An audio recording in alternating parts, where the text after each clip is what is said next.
encanto. Canal Abre Alas FC, falando de história. Galera, aqui é o professor Dácio e vou falar mais um pouquinho da história do nosso Mengão queridão. E nossa história de hoje fala de um norte-americano nascido em 1931, que aos 28 anos se naturalizou brasileiro e é considerado uma das lendas vivas do futebol brasileiro e um baluarte da história do nosso Mengão. Um rubro-negro que no ano de 1967, junto com o médico Serafim Borges, foi o responsável direto pelo chamado Projeto Soma, que fez então um franzino, porém promissor jovem jogador a ganhar 17 centímetros e massa muscular.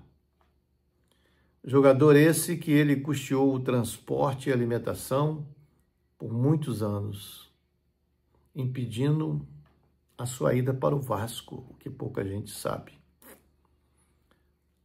Jogador esse de quem é padrinho de casamento, jogador esse de quem em seu último jogo em Juiz de Fora, em 1989, recebeu a sua consagrada camisa 10. Nós estamos falando do nosso grande Zico. Esse rubro-negro que, em 1969, assume o mandato de vice-presidente de futebol do então presidente André Richer e consegue juntar 400 mil dólares e comprar um dos maiores artilheiros estrangeiros da história do nosso Mengão, o grande Narciso Doval.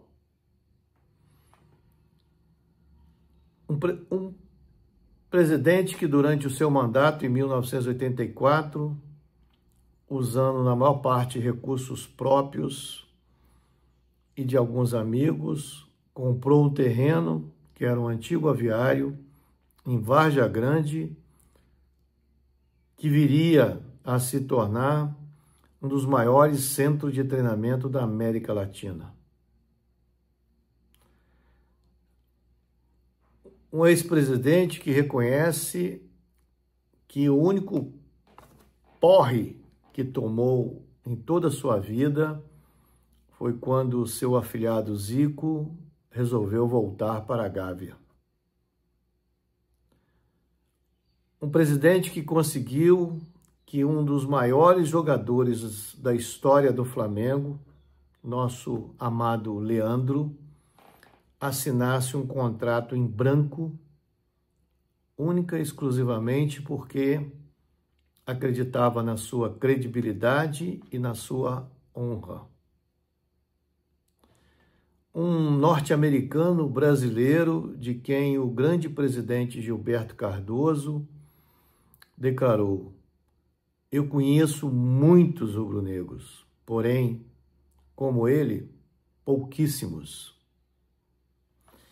Um cidadão de quem o ex-presidente Márcio Braga afirmou certa vez: ele é a própria imagem do Flamengo.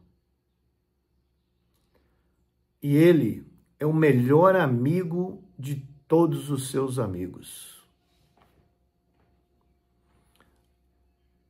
Um ex-presidente de quem o nosso querido maestro Júnior disse: com todo respeito a todos os ex-presidentes da história do Flamengo, ele é o único a quem eu chamo de Senhor.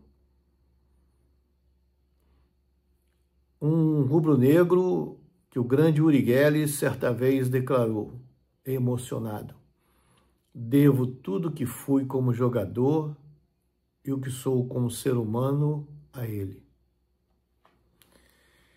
Um cara que declarou que roubou uma camisa do Flamengo, a camisa de Andrade, quando ele fez o 6º gol na vitória de 6-0 sobre o Botafogo. Camisa que, segundo ele, é um dos seus maiores troféus.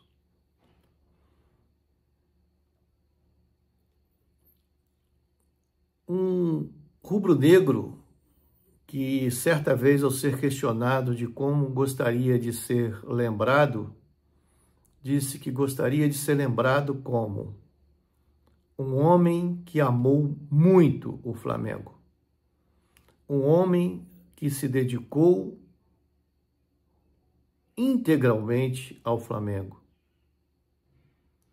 um homem que o Flamengo lhe deu grandes amigos, do quais faz questão absoluta de cultivar. Galera, para quem ainda não identificou o nome que eu estou falando, tá? Aquele que fez tudo isso pelo Flamengo, eu estou falando do grande presidente Jorge Elal, o maior norte-americano brasileiro de toda a história. Um importante personagem do nosso Falando de História, cuja história se confunde com o mais querido. Aquele que tem seu nome gravado no centro de treinamento do Ninho do Urubu, que eu falei, ele comprou o terreno onde hoje é construído, e que recebeu uma homenagem em vida, tendo uma estátua e um CT do Ninho batizado de Centro de Treinamento Jorge Elal. Nós falando de história hoje é de um cidadão rubro-negro que será lembrado como um dos grandes beneméritos e patronos do Flamengo. Um ex-presidente que foi fundamental na construção da nossa história. Obrigado, presidente Jorge Elal.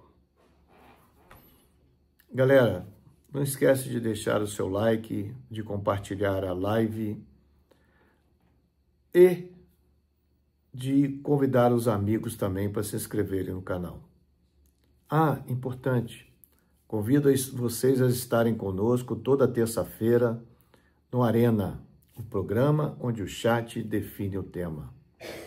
Canal Abre Alas FC, o esporte é nosso manto, o chat é a nossa nação. Flaudações. Abre alas com história e coração.